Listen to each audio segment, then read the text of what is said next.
Supreme court ಅವ್ರಿಗೆ ಸರಿಯಾಗಿ ಒಂದು ನ್ಯೂಸ್ ಕೊಟ್ಟಿದೆ, ಆಲ್ ಓವರ್ ಇಂಡಿಯಾ ಮೆಸೇಜ್ ಕೊಟ್ಟಿದೆ, ಈ ಥರ ಕೇಸಲ್ಲಿ ಬೇಲ್ ಇಮಿಡಿಯೇಟ್ ಆಗಿ ಕೊಡಬಾರ್ದು ಅಂತ ಹೇಳಿಬಿಟ್ಟು. ಸರ್, ಹಿಂದಿನ ಸ್ಪೆಷಲ್ ಟ್ರೀಟ್ಮೆಂಟ್, ಈ 7 ಸ್ಟಾರ್ ಟ್ರೀಟ್ಮೆಂಟ್ ಬಗ್ಗೆ ಸುಪ್ರೀಂ ಕೋರ್ಟ್ ತುಂಬ ಸ್ಟ್ರಿಕ್ಟ್ ಆಗಿ ಆಕ್ಷನ್ ತಗೊಂಡಿದೆ. ಇವಾಗ ಅವರು ಈ ಅರ್ಲಿಯರ್ ಒಂದಿಷ್ಟು ಜನ ಸಸ್ಪೆಂಡ್ ಮಾಡಿದ್ರು ಸರ್ SP-ದಲ್ಲಿ, ಅವರು ಹೈಕೋರ್ಟಲ್ಲಿ ಹಾಕಿ ಚಾಲೆಂಜ್ ಮಾಡಿ ಇಟ್ಟಿದ್ದಾರೆ. ಇವಾಗ ಅದನ್ನು ನಾವು ಇವಾಗ ಮೂವ್ ಮಾಡ್ತೀವಿ ಸರ್ ಅವ್ರ ಕ್ಯಾನ್ಸಲೇಷನ್ಗೆ. ಇವಾಗ ತಮ್ಮ ವಿವೇಚನಾ ಅಧಿಕಾರವನ್ನು ಕಾನೂನು ರೀತಿಯಾಗಿ ಉಪಯೋಗಿಸಿಲ್ಲ ಅಂತ ಭಾಳ ಕಠೋರ ಶಬ್ದಗಳಲ್ಲಿ ನಿಂದನೆ ಮಾಡಿದ್ದಾರೆ. ಅದಲ್ಲದೂ ಸಹ ಸಮಾಜದಲ್ಲಿ ಯಾವುದೇ ವ್ಯಕ್ತಿ ಎಷ್ಟೇ ಶ್ರೀಮಂತ ಆಗಿರಲಿ, ಎಷ್ಟೇ ಬಲಿಷ್ಠನಾಗಿರಲಿ, ಕಾನೂನು ಎಲ್ಲರಿಗೂ ಸಮ ಅನ್ನೋ ಒಂದು ವ್ಯಾಖ್ಯಾನವನ್ನು ಸಹ ಇದರಲ್ಲಿ ಭಾಳ ಸ್ಟ್ರಾಂಗ್ ಆಗಿ ಜಸ್ಟಿಸ್ ಮಹದೇವನ್ ಅವರ ಜಡ್ಜ್ಮೆಂಟ್ನಲ್ಲಿ ಎಕ್ಸ್ಪ್ರೆಸ್ ಆಗಿದೆ. ನ್ಯಾಯಮೂರ್ತಿ ಮಹದೇವನ್ ಅವರ ಮೇಯ್ನ್ ಜಡ್ಜ್ಮೆಂಟ್ಗೆ ಪೂರಕವಾಗಿ ಜಸ್ಟಿಸ್ ಪರ್ಡಿವಾಲಾ ಅವರು ಸಹ ಒಂದು ಸಪ್ಲಿಮೆಂಟ್ರಿ ಜಡ್ಜ್ಮೆಂಟ್ನ ಹೇಳಿದರು. ಅದರಲ್ಲಿ ಮುಖ್ಯವಾದ ವಿಚಾರ ಏನಂತಂದರೆ, ಕಾನೂನು ಎಲ್ಲರಿಗೂ ಸಮ, ಯಾರು ಶ್ರೀಮಂತರಾಗಿರಲಿ ಬಡವರಾಗಿರಲಿ ಎಲ್ಲರೂ ಕಾನೂನು ಒಂದೇ ರೀತಿಯಲ್ಲಿ ಕಾನೂನವ್ರನ್ನ ಕಾಣ್ತದೆ. ಆದರೆ ಈ ಪ್ರಕರಣದಲ್ಲಿ ಮುಂದೆ ಏನಾದರೂ ಈ ಅಪರಾಧಿಗಳು ಜೈಲಿನಲ್ಲಿ ಪಂಚತಾರಾ ವ್ಯವಸ್ಥೆಗಳ ಉಪಯೋಗ ಮಾಡ್ತಾ ಇದ್ದಾರೆ, ಜೈಲಿನ ಆವರಣದಲ್ಲಿ ಕಾಫಿ ಕುಡಿಯೋದು, ಬೇರೆ ಚಟುವಟಿಕೆಗಳನ್ನ ಮಾಡ್ತಾ ಇದ್ದಾರೆ ಅಂತ ಗೊತ್ತಾದರೆ ಯಾರು ಅಧಿಕಾರಿಗಳು ಆ ಜೈಲಿನ ವ್ಯವಸ್ಥೆಗೆ ಸಂಬಂಧಪಟ್ಟಿರ್ತಾರೆ ಅವರು ಎಲ್ಲರ ಮೇಲೂ ಸಹ ನಾವು ಕಾನೂನು ಕ್ರಮ ಕೈಗೊಳ್ತೀವಿ, ಇದರ ಬಗ್ಗೆ ಎಚ್ಚರಿಕೆ ಕೊಟ್ಟಿದ್ದಾರೆ. ಇದು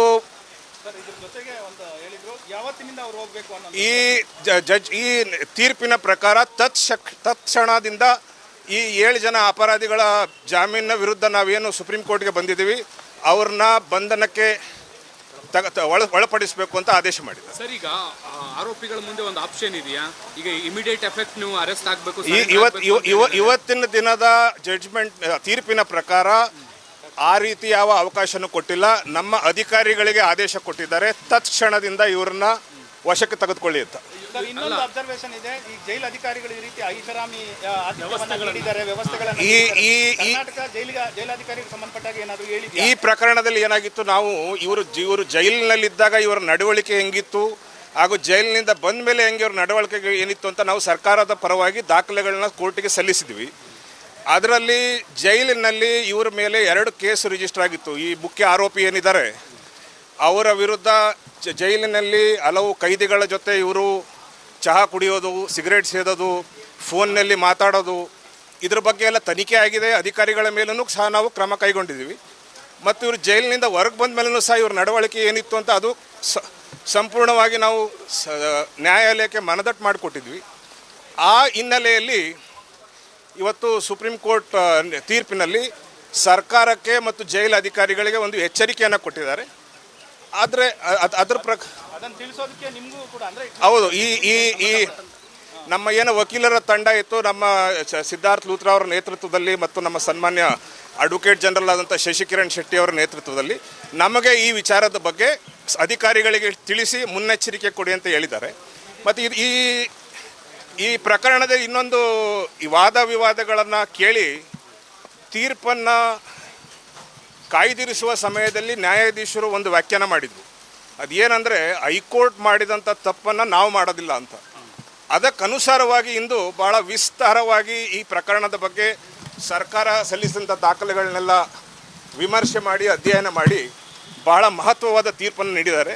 ಇದು ಈ ಪ್ರಕರಣಕ್ಕೊಂದಕ್ಕೆ ಅಲ್ಲ, ಘೋರವಾದ ಕೃತ್ಯಗಳಲ್ಲಿ ಯಾರು ಭಾಗಿಯಾಗಿರ್ತಾರೆ ಅವ್ರ ಜಾಮೀನು ಅರ್ಜಿ ಪರಿಶೀಲಿಸುವ ಸಮಯದಲ್ಲಿ ನ್ಯಾಯಾಲಯ ಯಾವ ಅಂಶಗಳನ್ನ, ಯಾವ ಕಾನೂನು ತತ್ವಗಳನ್ನ ಗಮನದಲ್ಲಿಡಬೇಕು ಅನ್ನೋದು, ಅದರ ಬಗ್ಗೆ ಇದು ಭಾಳ ಮಹತ್ವವಾದ ನಿರ್ಣಯ. ಈ ಮಾತನ್ನು ಈ ದ್ವಿಸದಸ್ಯ ಪೀಠದ ಹಿರಿಯ ನ್ಯಾಯಾಧೀಶರಾದ ಜಸ್ಟಿಸ್ ಪರ್ಡಿವಾಲಾ ಅವರು ಸಹ ಇದೊಂದು ರಿಮಾರ್ಕೆಬಲ್ ಜಜ್ಮೆಂಟ್ ಅಂತ ವ್ಯಾಖ್ಯಾನ ಮಾಡಿದರು. ಹೈಕೋರ್ಟ್ ಆದೇಶ ವಿಕೃತಿ ಅನ್ನುವಂಥ ಒಂದು ಪದವನ್ನು ಕೂಡ ಬಳಸಿದರು. ಹೈಕೋರ್ಟ್ ಅದು ಹೌದು, ಪರ್ವರ್ಸ್ ಅಂತ ಪದವನ್ನು ಉಪಯೋಗಿಸಿದ್ದಾರೆ. ಹೈಕೋರ್ಟ್ನ ತಾವು ತೀರ್ಪನ್ನು ನೋಡಿದರೆ ಈ ಇಡೀ ಪ್ರಕರಣ ಒಂದು ಕ್ಷುಲ್ಲಕ ಪ್ರಕರಣ ರೀತಿಯಲ್ಲಿ ಅದನ್ನು ಪರಿಗಣಿಸಿದ್ದಾರೆ. ಅಂದರೆ they have treated it like a trivial matter. ಇದರಲ್ಲಿ ಏನು ಸಾಕ್ಷ್ಯಾಧಾರಗಳಿತ್ತು ಅದನ್ನೆಲ್ಲ ಬದಿಗೊಟ್ಟು ಸಾಕ್ಷ್ಯಾಧಾರಗಳ ಸತ್ಯ ಅಸತ್ಯದ ಬಗ್ಗೆ ವಿಮರ್ಶೆ ಮಾಡಿ ಭಾಳ ವ್ಯಾಖ್ಯಾನ ಮಾಡಿದ್ದಾರೆ. ಅದು ಕಾನೂನಿನ ಪ್ರಕಾರ ತಪ್ಪು. ಸರ್, ಈ ಜಡ್ಜ್ಮೆಂಟ್ ಕಾಪಿನ ಎಲ್ಲ ಸ್ಟೇಟ್ಗಳಿಗೂ ಕಳಿಸ್ಕೊಡಿ ಅಂತ. ಹೌದು, ಇದು ಇದು ಏನ್ reason ಇದು ದ್ವಿಸದಸ್ಯ ಪೀಠದಲ್ಲಿ ಜಸ್ಟಿಸ್ ನ್ಯಾಯಮೂರ್ತಿ ಮಹದೇವನ್ ಅವರು ಈ ತೀರ್ಪನ್ನು ಬರೆದಿದ್ರು. ಅವರು ಓದಿ ಹೇಳಿದ ಮೇಲೆ ಜಸ್ಟಿಸ್ ಪರ್ಡಿವಾಲಾ ಅವರು ಸಹ ಒಂದು ಸಪ್ಲಿಮೆಂಟ್ರಿ ಜಡ್ಜ್ಮೆಂಟ್ನ ಡಿಕ್ಟೇಟ್ ಮಾಡಿದರು. ಅದರಲ್ಲಿ ಜೈಲ್ ಅಧಿಕಾರಿಗಳಿಗೆ ಏನು ನಿಯಮಗಳನ್ನ ಪಾಲಿಸಬೇಕು ಅಂತ ಉಚ್ಚಾರ ಮಾಡಿದರು. ತಮಗೆಲ್ಲ ಗೊತ್ತಿರುವ ಹಾಗೆ ಸುಪ್ರೀಂ ಕೋರ್ಟ್ ಜಡ್ಜ್ಮೆಂಟು ಇಡೀ ದೇಶಕ್ಕೆ ಕಾನೂನು. ಈ ಥರ ಕೇಸ್ಗಳಲ್ಲಿ ಈ ಥರ ಸಮಾಜದಲ್ಲಿ ಪ್ರಭಾವಿ ವ್ಯಕ್ತಿಗಳು ಅಪರಾಧ ಮಾಡಿದಾಗ ಜೈಲಿನಲ್ಲಿ ಅವ್ರನ್ನ ಯಾವ ರೀತಿ ನಡೆಸಬೇಕು, ಅವರು ಸಾಮಾನ್ಯರೇ, ಅವರೇನು ಬೇರೆ ಕೈದಿಗಳಿಗಿಂತ ಏನು ಬೇರೆ ಇಲ್ಲ, ಎಲ್ಲರಿಗೂ ಸಮಾನವಾಗಿ ನಡೆಸಬೇಕು ಅಂತ ಏನು ನಿಯಮಾವಳಿಗಳನ್ನ ಹೇಳಿದ್ರು ಅದನ್ನು ಎಲ್ಲ ರಾಜ್ಯಗಳಿಗೂ ತಲುಪಿಸ್ಬೇಕು ಅಂತ ಹೇಳಿದ್ದಾರೆ.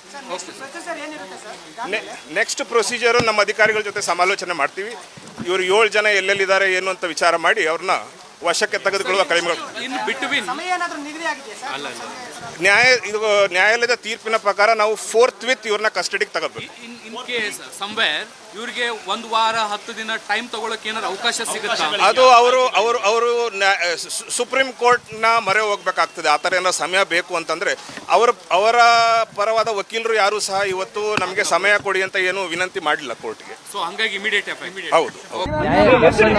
ದರ್ಶನ್ ಮತ್ತೆ ಇನ್ನಿತರ ಆರೋಪಿಗಳು ಯಾರ್ದು ಇವತ್ತು ಬೇಲ್ ಕ್ಯಾನ್ಸಲ್ ಆಗಿತ್ತು ಮೊನ್ನೆ ಸುಪ್ರೀಂ ಕೋರ್ಟ್ ಅಲ್ಲಿ, ಅವ್ರನ್ನ ಇವತ್ತು ನ್ಯಾಯಾಲಯದಲ್ಲಿ ಹಾಜರುಪಡಿಸಿದ ಸಂದರ್ಭದಲ್ಲಿ ನ್ಯಾಯಾಲಯ ಅವರಿಗೆ ನ್ಯಾಯಾಂಗ ಬಂಧನಕ್ಕೆ ಅವ್ರನ್ನ ಅಷ್ಟು ಜನ ಆರೋಪಿಗಳನ್ನ ನ್ಯಾಯಾಂಗ ಬಂಧನಕ್ಕೆ ಕಳಿಸಿದ್ದಾರೆ.